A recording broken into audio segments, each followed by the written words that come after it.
And finally, I would like to welcome one of our hometown heroes, Dr. Jose Azel. He's a senior scholar at the Institute for Cuban and Cuban American Studies at the University of Miami, go Canes, my alma mater, and has written extensively about the relationship of Iran, Cuba, and Venezuela. I'd like to remind our witnesses that your entire statements have been made a part of the record, and I kindly suggest that you summarize your remarks to no longer than 5 minutes each. And we will begin our expert testimony with Dr. Bailey. Dr. Azel. Thank you, Madam Chairman, Ranking Member Mr. Berman, distinguished members of the committee. I am honored to have this opportunity to share my views on the growing Iranian influence in Latin America, and I commend you for calling this hearing on what is often an underestimated and misunderstood threat to our national interests. Iran is an increasingly important political-economic player in Latin America. Its influence transcends geography, language, culture, and religion. At the heart of this growing Iranian influence is a peculiar trilateral configuration with Cuba and Venezuela. The basis of this rather eccentric alignment is not East-West political philosophy or a coalition based on congruent economic models or North-South ideological affinity. Even more perplexing, it is a strategic alliance that transcends profound theological differences. What then brings together Fidel Castro, a Marxist-Leninist atheist, Hugo Chavez, a putative socialist Christian, and Mahmoud Ahmadinejad, the product of Islamic fundamentalism? What allows the Iranian theocracy, so removed from Latin America by ethnicity, by customs and values, to play an increasingly influential role in our hemisphere? If we answer these questions in terms of the growing economic ties among these countries, and there are many, both licit as well as illicit and covert, we would be basing our analysis on a strict Western economic rationality. We would be mistakenly extrapolating our logical model to the likes of Castro's, Chavez, and Ahmadinejad. A second analytical mistake is to scrutinize Iran's influence in discrete country-by-country terms rather than in terms of the synergies and the symbiosis of the Tehran-Havana-Caracas alliance. We will further compound our error if we formulate U.S. foreign policy in similarly disconnected terms. As world events have repeatedly demonstrated, we eventually gain the Socratic insight that we know very little of the logical reasoning models of autocratic leaders.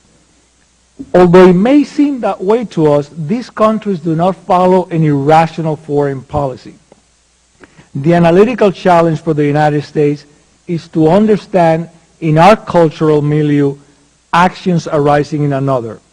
In the case of Iran, Cuba, and Venezuela, the unifying point seems to be a virulent hostility towards the United States, liberal democracy, and Israel. In other words, the Ahmadinejad-Castro-Chavez nexus is fundamentally an anti-American alignment, and as such, and I think this is critical, it follows its own logic and its own rules of engagement. The growing Iranian influence in Latin America, together with its Cuban and Venezuelan connections, should be understood in this context of an anti-American alliance determined above all other considerations to undermine U.S. national interests.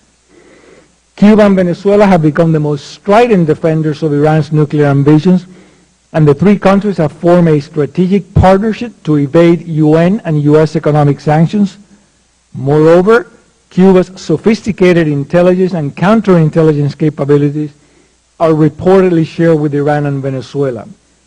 The Tehran-Havana-Caracas bloc speaks with a unified anti-American voice at the UN and other international forums in a concerted effort to undermine U.S. influence by any means at their disposal. In addition to these diplomatic maneuvers, the bloc seeks to increase U.S. economic costs in a variety of ways, from impacting the price of commodities to providing support for anti-American and terrorist groups, to collaborating with Russia and China in opposing U.S. initiatives, and of course, by Iran seeking to become a nuclear power.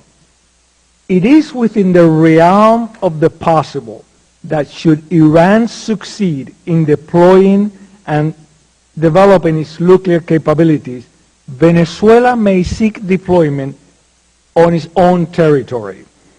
This geopolitical alignment, if it can be described as ideological at all, is based on an ideology of hate towards the United States, Israel, and democratic governing principles. Distinguished members, the formulation of U.S. foreign policy is often imbued with inherent tensions between policies anchored on our democratic values and policies based on our national interests.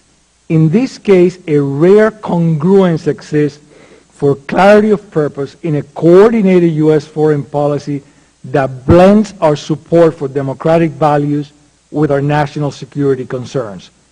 First, our foreign policy should pay far more sustained attention to Latin America. And second, unambiguously, we should take advantage of this congruence of purpose to be unabashed and not timid in supporting oppositions to the tyrants that threaten our national interest. Thank you. Thank you very much. Thank you to all of our witnesses for excellent testimony. I have a question for Dr. Bailey and for Dr. Azel. Dr. Bailey, your former employer, the Office of the Director of National Intelligence, stated that Iran's leaders now appear willing to conduct an attack within the United States and is, quote, trying as well to penetrate and engage in this hemisphere, end quote.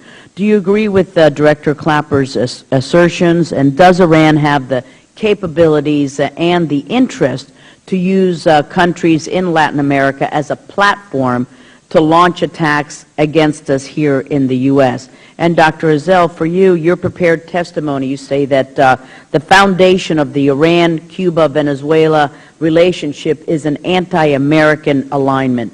Because these nations actively work to undermine U.S. interests, what do you think we can expect in the future to be their chosen mode of aggression from this alliance against us in the United States? Would it be Iran's nuclear aspirations, Cuba's oil drilling program that just recently started, the upcoming Venezuelan elections, et cetera?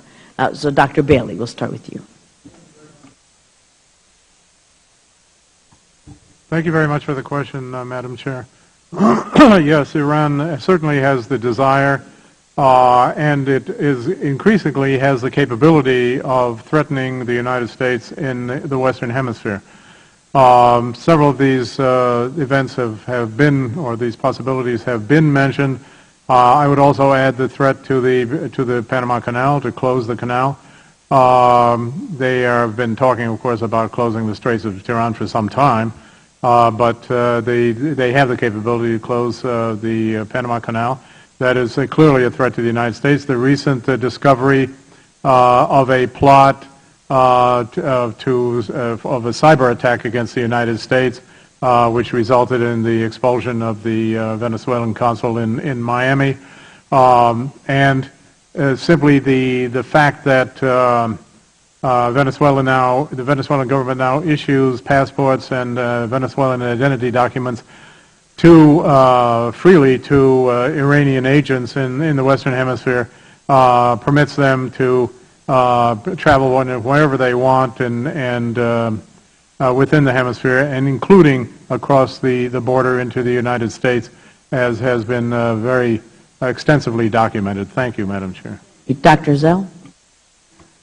Madam Chair, the most threatening scenario, of course, is a nuclear Iran with a complicit Venezuela that may be willing to offer its territory for deployment of Iran's nuclear weapons. In such a case, we find ourselves in 1962 all over again.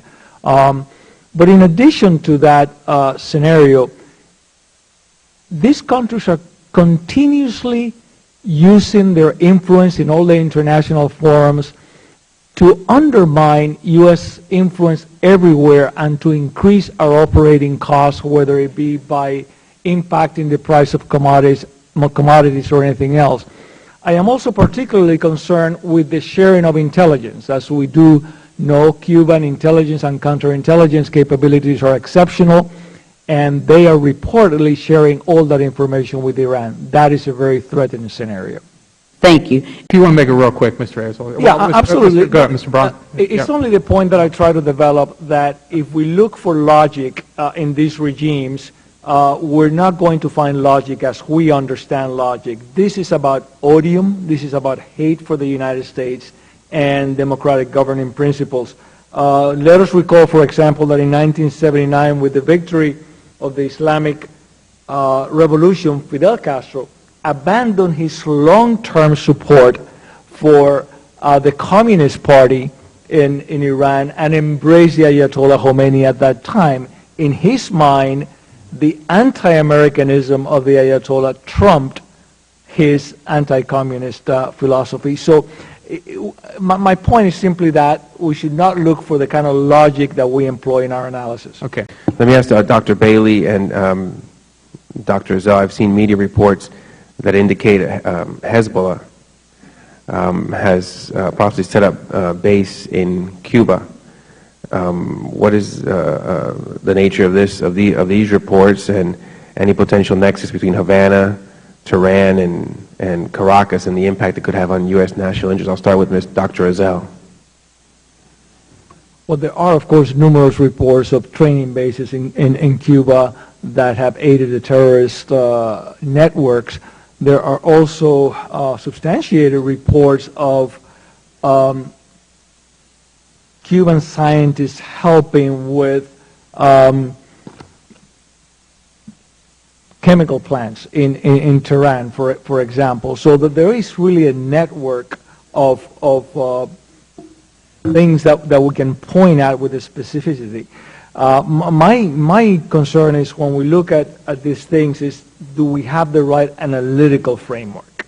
And whatever the evidence may or may not be, what I am trying to emphasize is that we need to understand the threat not from Iran in discrete terms in each country, but these countries acting in unison. When I mentioned earlier that my worst nightmare would be a nuclear Iran and a Venezuela willing to accept deployment of those weapons in Venezuelan territory, for example,